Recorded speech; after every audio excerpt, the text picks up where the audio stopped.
Welcome to the deep dive. Today, we're really pulling back the curtain on something pretty fascinating in the world of pro sports. We're looking at one NBA superstar's, well, unexpected journey and his pretty honest thoughts about landing in a new city, Los Angeles. I know. It's all about what that reveals, about the player, the pressures, and maybe the bigger picture, too. That's right. And our main source here, it's an article that really digs into comments Luka Doncic made. He was on the Mind the Game podcast, with LeBron James and Steve Nash. And it gives us this really personal angle on his experience after a trade that, frankly, caught a lot of people off guard. Yeah, off guard is putting it mildly. And that's kind of key, isn't it? So our mission here today in this deep dive is to sort of unpack what his very specific feelings, the things he liked, the one thing he didn't, what they tell us about dealing with huge, unexpected changes when you're, well, always in the spotlight. And importantly, what it means when someone genuinely thinks they've found their forever home, like he apparently did in Dallas, only to get traded mid-season. Because, like the article really stresses, this whole thing just hammered home for him that, and this is a quote, the NBA is a business. Absolutely. And that quote, that realization, it's crucial for understanding the whole context of his move to LA. I mean, think about it. Here's a guy, top of his game, leads his team to the finals just the year before. He's literally just closed on a house. Right, the forever home. Exactly. Yeah. And then, bang, mid-season, you're traded. For a player of that caliber, it's just a really stark reminder, isn't it, that the business side can override almost anything. It wasn't like a planned off-season thing. It was sudden, disruptive. Okay, let's unpack that disruption a bit more. The initial shock of a trade like that, especially mid-season. Yeah. It's got to be immense. You're changing everything, city, team, your whole daily life basically overnight. Even for a superstar, that's just a massive, massive adjustment. Oh, it flips your whole world upside down. One minute you're settling in, you've got your routine, your house, your teammates. The next, you're literally packing bags, heading to a completely new environment. And oh, by the way, you're expected to just slot right in and perform at an elite level immediately. Yeah, no pressure there. And yet the place he landed, I mean, it wasn't exactly a minor league town, was it? He ends up with one of the most storied franchises in all of sports in arguably one of the biggest, most significant cities and markets on the planet. Exactly. That's the other side of the coin. While the way it happened was jarring, the actual destination, Los Angeles and the Lakers, well, that brought its own set of potential upsides. Yeah. Huge professional opportunities, maybe even personal ones, just given the sheer scale of LA. Okay, so that brings us right to his comments, the ones from the podcast about actually living there. He was asked straight up, pros and cons of LA. And his answer for the pro, well, it wasn't maybe what you'd immediately guess. Yeah, it wasn't a Hollywood sign or the weather broadly. It was really specific. He said, quote, "Well, first of all, this is the first city I've played in that has an ocean." The ocean. Just the ocean. Out of everything LA has to offer, the culture, the food scene, the celebrities everywhere, playing for that franchise. The very first thing he mentions as a positive, the thing that was apparently on his mind after just a couple of days, was the ocean. He said, I really like the ocean. First thing, after a couple of days, that was the first thing on my mind, What does that tell you? That specific thing stood out so much for him. Well, I think it reveals something really, really human underneath all the professional chaos, doesn't it? You've got the stress of the trade, the pressure cooker of joining the Lakers mid-season, the weight of expectation, and his mind goes to something fundamental, something natural. It wasn't the flashing lights or the fame.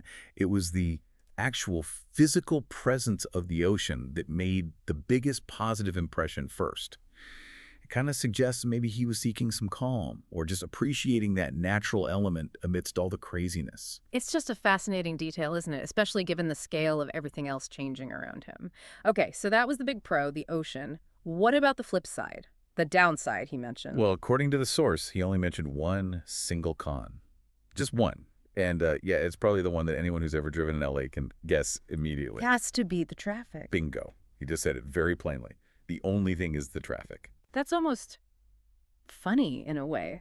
That simple, universal dislike traffic standing as the only negative he brought up, especially when you put it next to his almost profound feeling about the ocean. It really grounds the whole experience, doesn't it? It really does. It brings it down to earth. Here's this global superstar traded to this iconic team in this massive city.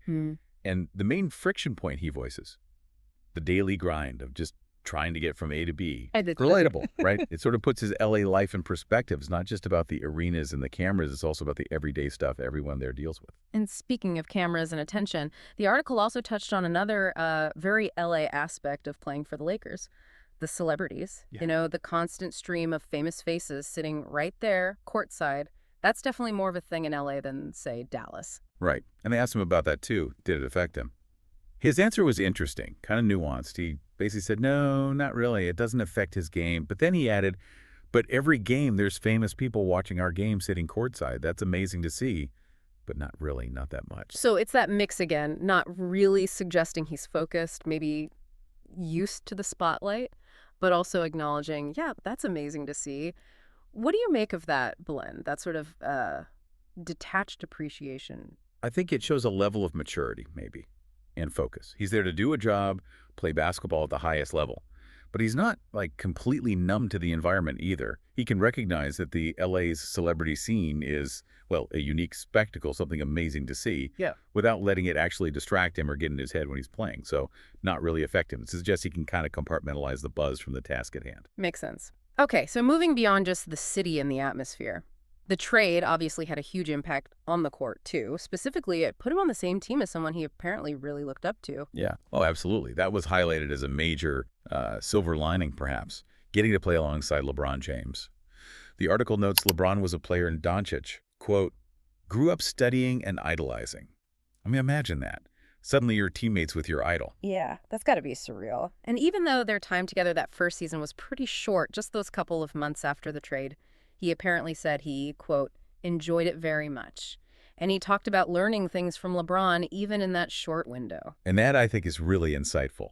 You've got Luka Doncic, already a superstar, an MVP candidate, one of the best players on earth, and he's still actively valuing the chance to learn from a teammate, especially one he idolized growing up. It really says something about his mindset, maybe his humility, his drive to keep getting better. He recognized, even at his level, there was still knowledge and experience he could gain, particularly from someone like LeBron. So, looking ahead, the article did briefly mention how that first partial season ended and what the hopes were for the future. You know, it acknowledged things didn't end ideally, called it a tough end of the season for the Lakers after he arrived. That's fair. But it also conveyed that optimism, you know, the idea that, and this is quoting the sentiment from the source again, with a full off season to get acclimated, Doncic and the Lakers will be back in championship contention in 2025-26. That was the hope expressed. Okay, so let's try and sort of pull the threads together here. After diving into this source, what are the main takeaways about Luka's initial LA chapter? Well, first and foremost, I think, is that stark reminder of the NBA as a business, how it can impact anyone, even the biggest stars, in really abrupt ways. But layered right on top of that is the very human side of it all, how someone navigates that kind of huge, unexpected change. His focus on something simple and personal like the ocean, you know, amidst all the professional turmoil. Right. His totally relatable frustration with traffic, that nuanced take on the celebrity scene. These details, they give you a real glimpse into the person trying to find their footing in a new reality. Yeah, and it also highlights how sometimes these disruptive changes can lead to unexpected positive opportunities too, like playing with LeBron. And that idea that even the best are always learning, always absorbing from those around them. Exactly. And that's why these perspectives matter, right? They take us beyond just the box scores and the trade rumors. They show us the individual adapting, finding those small comforts, dealing with minor annoyances, learning from new colleagues.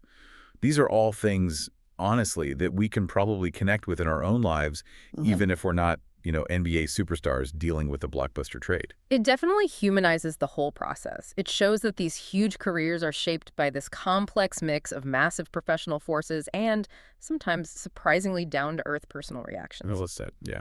Okay, that pretty much wraps up our deep dive today into the source material around Luka Doncic's first impressions of LA after that big trade. Thanks for joining us for this look behind the curtain. And maybe just a final thought for you to chew on, drawn just from what we discussed from the source. You know, considering how jarring that move was, leaving a place he thought was permanent in Dallas, and then his immediate feelings in LA being this kind of profound positive about the ocean, set against just this one simple negative, the traffic. What does that specific blend, the professional shock, the personal disruption, and those almost surprisingly simple reactions tell us about what really makes a place feel like home, or at least manageable, for an athlete navigating a new city? It seems like it's a lot more complicated than just which jersey you're wearing.